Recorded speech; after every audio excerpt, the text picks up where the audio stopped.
বাহৰ সাঁকোৰে বিপদসংকুলভাৱে চলাচল পূব কলাডুবৰ ৰাইজৰ। দলং নিৰ্মাণৰ দাবী ৰাইজৰ। জুৰিয়াৰ পূব কলাডুবত এখন বিধ্বস্ত বাহৰ সাঁকোৱে এতিয়া জুৰুলা কৰিছে স্থানীয় ৰাইজক। বছৰৰ পিছত বছৰ অতিক্ৰম কৰাৰ পিছতো অঞ্চলটোৰ যাতায়াত ব্যৱস্থাৰ কোনো পৰিৱৰ্তন নোহোৱাত ক্ষুব্ধ হৈ পৰিছে ভুক্তভোগী ৰাইজে। বৰ্তমান ৰূপহীহাট বিধানসভা সমষ্টিৰ অন্তৰ্গত পূব কলাডুবৰ ছাত্ৰ ছাত্ৰীৰ পৰা আৰম্ভ কৰি আবাল বৃদ্ধ বনিতাই দৈনিক প্ৰাণৰ হাতত কাঢ়ি এই বিধ্বস্ত বাহৰ দলঙেৰে বিপদসংকুলভাৱে চলাচল কৰিবলগীয়া হৈছে। যাতায়াতৰ এই চৰম দুৰৱস্থাৰ বাবে জৰুৰীকালীন সময়ত কোনো চিকিৎসালয়ৰ এম্বুলেন্স গাঁওখনলৈ সোমাব নোৱাৰে। ফলত কোনো লোক গুৰুতৰভাৱে অসুস্থ হ'লে তেওঁক কান্ধত তুলি বা চাঙি কৰি কোনোমতে এই বিপদসংকুল বাহৰ সাঁকোখন পাৰ কৰোৱাব লাগে আৰু তাৰ পিছতহে পথৰ পৰা এম্বুলেন্স যোগে চিকিৎসালয়লৈ প্ৰেৰণ কৰিব পৰা যায়। এনেদৰে বছৰৰ পিছত বছৰ ধৰি অঞ্চলটোৰ ৰাইজে এক যন্ত্ৰণাদায়ক যাতায়াত ব্যৱস্থাৰ মাজত দিন অতিবাহিত কৰিছে। স্থানীয় ৰাইজৰ অভিযোগ অনুসৰি নিৰ্বাচন অহাৰ লগে লগে বিভিন্ন ৰাজনৈতিক দলৰ নেতা পালি নেতাই অঞ্চলটোলৈ আহে আৰু দলং নিৰ্মাণৰ ডাঙৰ ডাঙৰ প্ৰতিশ্ৰুতি দিয়ে। কিন্তু নিৰ্বাচন পাৰ হৈ জনপ্ৰতিনিধি আসনত বহাৰ পিছতেই সকলোৱে পাহৰি যায় নিজৰ প্ৰতিশ্ৰুতিৰ কথা। চৰকাৰ বা প্ৰশাসনৰ কোনো সঁহাৰি নোপোৱাত প্ৰতি বছৰৰ দৰে বাৰিষা অহাৰ পূৰ্বে গাঁৱৰ ৰাইজে নিজৰ কষ্টোপাৰ্জিত গাঁঠিৰ ধন ভাগি শ্ৰমদানেৰে এই বাহৰ সাঁকোখন মেৰামতি বা নতুনকৈ নিৰ্মাণ কৰিবলগীয়া হয়। বছৰ বছৰ ধৰি প্ৰতাৰিত হৈ অহা পূব কলাডুবৰ সৰ্বসাধাৰণ ৰাইজে এতিয়া ক্ষোভ আৰু হতাশাত ভুগিছে।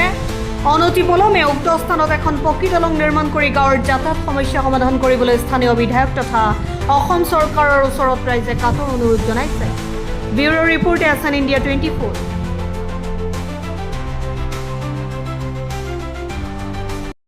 হয়, এয়া প্ৰত্যেক দিনাই এই বাহৰ সাঁকোৰে প্ৰায় আপোনাৰ 5 বছৰৰ পৰা একদম হাই মানে LPৰ পৰা হাই লেভেলৰ ছাত্ৰ ছাত্ৰী দৈনিক ছাত্ৰ ছাত্ৰীয়ে এই বাহৰ সাঁকোৰে পাৰ হৈ যায়।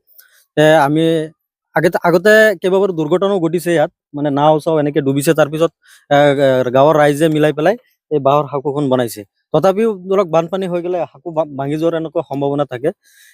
আমি ৰূপহীহাট সমষ্টিৰ সন্মানীয় বিধায়ক নুৰুল হুদা চাহাবক এই দুৰ্ভগীয়া ৰাইজৰ হৈ মই এটা আহ্বান জনাওঁ যাতে এই অসুবিধাখন আৰু এই বাহৰ সাঁকোৰ পৰিৱৰ্তে এখন পকী দলং যাতে নিৰ্মাণ কৰি দিয়ে। কিমান দিন বনোৱা থাকে? 8-9 মাহ, মেক্সিমাম 8-9 মাহ মান থাকে। আকৌ ভাঙি যায় নহয়, পানী এইফালে কেঁচা বাহ থাকে, আকৌ শুকান হৈ আকৌ ভাঙি যায়। ৰাইজৰ ধৰণে সম্পূৰ্ণ ৰাইজৰ ধৰণে নিৰ্মাণ কৰিছে। 10 টকা 20 টকা 100 টকা এনেকে উঠাই পেলাই এই দলংখন নিৰ্মাণ কৰিছে। আগতে কেইবাবাৰো অভিযোগ দিয়া হৈছে, বিধায়ক মহোদয়ক কোৱা হৈছে। আমাৰ প্ৰাক্তন আগতে এই কলিয়াবৰ লোকসভা সমষ্টিৰ সন্মানীয় সাংসদ গৌৰৱ গগৈ ডাঙৰীয়াই প্ৰতিশ্ৰুতিও দিছিলে, কিন্তু প্ৰতিশ্ৰুতি পালন কৰা নাই। তেখেতে কেইবাবাৰো ইয়াত অহাৰ পিছত আমি দৃষ্টিগোচৰ কৰিছো যে এই দলংখন এনেকে এই বাহৰ সাঁকোখনেদি বহুত ছাত্ৰ ছাত্ৰীয়ে ডেইলি অহা যোৱা কৰে। আপুনি এই কামটো আপুনি সমাধান কৰি দিয়ক ৰাইজৰ হৈ পেলাই। তেখেতে প্ৰতিশ্ৰুতি দিছে, কিন্তু প্ৰতিশ্ৰুতি পালন কৰা নাই। চৰকাৰক কি আহ্বান? চৰকাৰক আহ্বান জনাইছো এইটোৱে, মাননীয় মুখ্যমন্ত্ৰী মহোদয়ৰ দৃষ্টিগোচৰ কৰিব বিচাৰিছো যে এই ডেইলি প্ৰত্যেক দিনে যে কণ ছাত্ৰ ছাত্ৰীৰ পৰা একদম হায়াৰ লেভেলৰ ছাত্ৰ ছাত্ৰী যেতিয়া অহা যোৱা কৰে, ৰাস্তা দি অহা যায়, কোনোবা এটা ছাত্ৰ ছাত্ৰী যদি পানীত পৰি যায়, এনেকুৱা আগে পিছে এনেকুৱা দুৰ্ঘটনা ঘটিছে। কিন্তু আমি উদ্ধাৰ কৰি পেলাই আমি লগে লগে হস্পিটেললৈকে পঠাই দিছো আৰু এই ছাত্ৰ ছাত্ৰীবিলাক এনেকৈ দুৰ্ঘটনাৰ পৰা বাচি গৈছে। কিন্তু যাতে ভৱিষ্যতে এনেকুৱা পুনৰ ঘটনা যাতে নহয়, সেইকাৰণে আমি মাননীয় মুখ্যমন্ত্ৰী মহোদয়ৰ দৃষ্টিগোচৰ কৰিব বিচাৰিছো যাতে অতি সোনকালে আমাৰ এই দলং পকী দলং নিৰ্মাণৰ কাম যাতে কৰি দিয়ে। এইখিনি এই পূব কলাডুবা আমাৰ এই ডিং ৰাজচক্ৰ অন্তৰ্গত আৰু উন্নয়ন খণ্ড জুৰিয়া।